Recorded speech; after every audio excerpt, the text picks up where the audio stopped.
আল্লাহ আজকে আপনাকে হয়তো 1 কোটি টাকা দিয়েছেন, কালকে আল্লাহ না করুক 1000 টাকার জন্য মানুষের কাছে হাত পাততে বাধ্য করতে পারেন আল্লাহ পাক। এমনও কিন্তু দিন আসতে পারে, দিন সবসময় সমান থাকে। আজকে আপনার কাছে 1 কোটি টাকা আছে, কিছু মনে হচ্ছে না।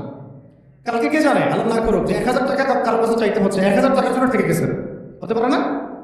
রিজিককে মানুষ তাজিম না করলে রিজিক দূরে চলে যায়। দুটো বিষয় খেয়াল রাখবেন, দুটো বিষয়। এক হচ্ছে মাঝে মাঝে মনের মধ্যে কিছু আমল করার ইচ্ছা আসে না? মনে হলো যে আচ্ছা একটু 10 টাকা পড়ি, মনে হয় না? মাঝে মাঝে মনে হয় না? ওই সময় এই যে মনের মধ্যে যে এই ইরাদাটা জাগ্রত হওয়া, এটাকে আমরা বলি ওয়ারিদ। অন্য ভাষায় আপনি বলতে পারেন মেহমান। কি বলতে পারেন? এটা আল্লাহর পক্ষ থেকে আপনার কলবের মধ্যে মেহমান হিসেবে এসেছে। এখন আপনি যদি আমলটা করেন, সেই মেহমান বারবার আপনার কলবে আসবে। যদি আপনি ওই সময় আমলটা না করেন, মেহমান চলে যাবে, মেহমান অসম্মানিত হলে পরে আর আসবে না। একইভাবে রিজিক আল্লাহ পাক দিয়েছেন, এর তাজিম যদি করতে পারে রিজিক বেশি আসবে। রিজিকের তাজিম সম্মান করতে না পারলে রিজিক আসবে না, বেশি কমে যাবে। উসমান রাদিয়াল্লাহু আনহু সবচেয়ে ধনী ছিলেন না? কেন জানেন? কেন? এটা কি জানেন কেন ধনী ছিলেন? একে তো তিনি প্রচুর দান সদকা করতেন, এটা তো আপনারা জানেনই।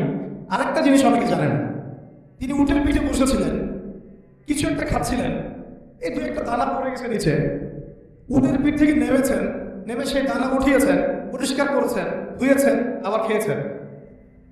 তার এই 2-4টা দানার কোনো কিন্তু মানে পরোয়া না করলেও চলে। তার প্রচুর অর্থ সম্পদ আছে, এত অর্থ সম্পদ যে তাবুক যুদ্ধের দিন 30,000 সেনাবাহিনীর দায়িত্ব নিয়েছেন। 30,000 সেনাবাহিনীর দায়িত্ব নিয়েছেন। সেনাবাহিনী যাবে, থাকবে, খাবে, তাবু টাঙাবে, সব দায়িত্ব তার। 30,000 সেনাবাহিনীর দায়িত্ব নেওয়া কি চারটাখানি কথা? তো এই সাহাবী এই কয়েকটা খাবারের দ্বারা উঠে খেলেন। নবী সাল্লাল্লাহু আলাইহি ওয়াসাল্লাম বলছিলেন যে তোমাকে আল্লাহ পাক রিজিক বাড়িয়ে দিবে না কেন? তুমি রিজিকের যে তাজিম, যে সম্মান তুমি করো, এর বদৌলতে আল্লাহ পাক তোমাকে বেহিসাব রিজিক দিবেন। দুইটা বিষয় খেয়াল রাখবো। আমলের মেহমান হৃদয়ের মধ্যে আসলে তাকে ফিরাই না দেওয়া, তাহলে সেই মেহমান কিন্তু আর আসবে না। মেহমানকে মূল্যায়ন করলে মেহমান বারবার আসবে না। আর রিজিকের তাজিম না করলে রিজিক কিন্তু আপনার ঘরে বেশি বেশি আসবে না। এমনি তো হারামের যুগ, এমনি সুদের যুগ, এমনি ঘুষের যুগ। অলমোস্ট এভরি ফ্যামিলি সুদ করে এখন, অলমোস্ট এভরি ফ্যামিলি।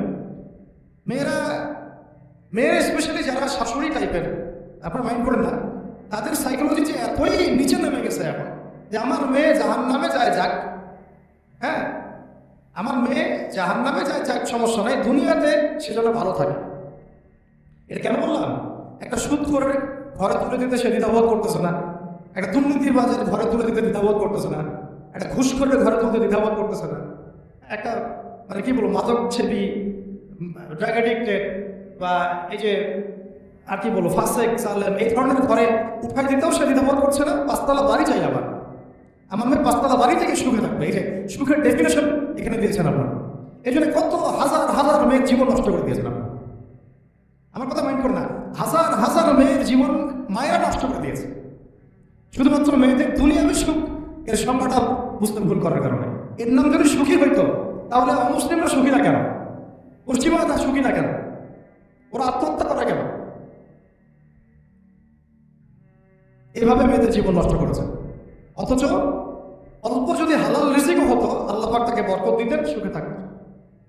আল্লাহ পাক আপনাদেরকে রিজিকের মূল্য বোঝার, তাজিম করার তৌফিক দান করেন, আমিন। অনেক ভিতরে ভিতরে চলে যাচ্ছে আমি, সময় আমাদের হাতে আরো শর্ট হয়ে আসতেছে। তো এখানে একটা কথা বলে দিব যে রিজিকের প্রসঙ্গ যেহেতু আসছে, যে হালাল খেতে হবে আমাদেরকে, হারামের দ্বারস্থ হওয়া যাবে না। আপনার স্বামী যদি হারাম খায়, আপনি স্বামীকে বোঝান, তাকে ওই চাকরি ছেড়ে দিতে আপনি উৎসাহিত করেন। আমি আপনাদেরকে একটা অনেস্টির সাথে একটা কথা বলি, যত এই যে প্রশাসনের যত পুষ্কর আছে, ঠিক আছে, যত দুর্নীতিবাজ আছে, যত মাদক সেবী আছে, মাদকের ব্যবসায়ী আছে, যত সুদখোর আছে, এরা সবাই কেন এই খারাপ কাজগুলো করে জানেন? তার স্ত্রীকে ভালো রাখার জন্য, তার মাকে ভালো রাখার জন্য, তার সন্তানদেরকে ভালো রাখার জন্য। তাহলে স্ত্রী হিসেবে, সন্তান হিসেবে, মেয়ে হিসেবে আপনি বলবেন যে আমাদের এইসব ভালো দরকার নাই আব্বু, হে আমার প্রিয় স্বামী, আমার এসব ভালো দরকার নাই, হে আমার ছেলে, আমার এসব ভালো দরকার নাই, তুই হালাল পথে থাক, ওইখানে তুই আমাকে ডাল ভাত খাওয়া, আমি খুশি আছি। এইভাবে আপনারা তাদেরকে মোটিভেট করেন, দেখবেন সমাজে হারাম কমে গেছে এইসব। আর হারাম খাওয়া এই ছেলে মেয়েগুলো কিন্তু মানুষ হবে না। হারাম খাওয়াতে ছেলে মেয়েগুলো রক্ত মাংস করে উঠছে, এরাও কিন্তু মানুষ হবে না। আল্লাহ পাক আমাদেরকে হালাল খাওয়ার তৌফিক দান করে এবং এই হালালের জন্য আপনাদের ভূমিকা অনেক বেশি। আমরা উত্তরবঙ্গ সহ দেশের বিভিন্ন জায়গায় সফর করে যেটা দেখেছি, যত সুদী এনজিও আছে না, এনজিওগুলোর মধ্যে মহিলাদের নামই বেশি, জানেন? মহিলাদের নাম বেশি সুদী এনজিও। তো এই দাওয়াতগুলো আমরা মা বোনদেরকে দিতে চাই যে কোনো অবস্থাতে যেন হারাম রিজিকের দিকে আপনারা না ধাবিত হন এবং রিজিকের তাজিম করেন, পরিবারের মধ্যে হৃদ্যতা ভালোবাসা বজায় রাখেন, একে অপরকে বিশ্বাস, সম্মান এবং শ্রদ্ধা করেন। ইনশাআল্লাহ তাআলা আপনাদের পরিবারও সুখী হবে, রিজিকও সুন্দর হবে এবং রিজিকে বরকত হবে ইনশাআল্লাহ।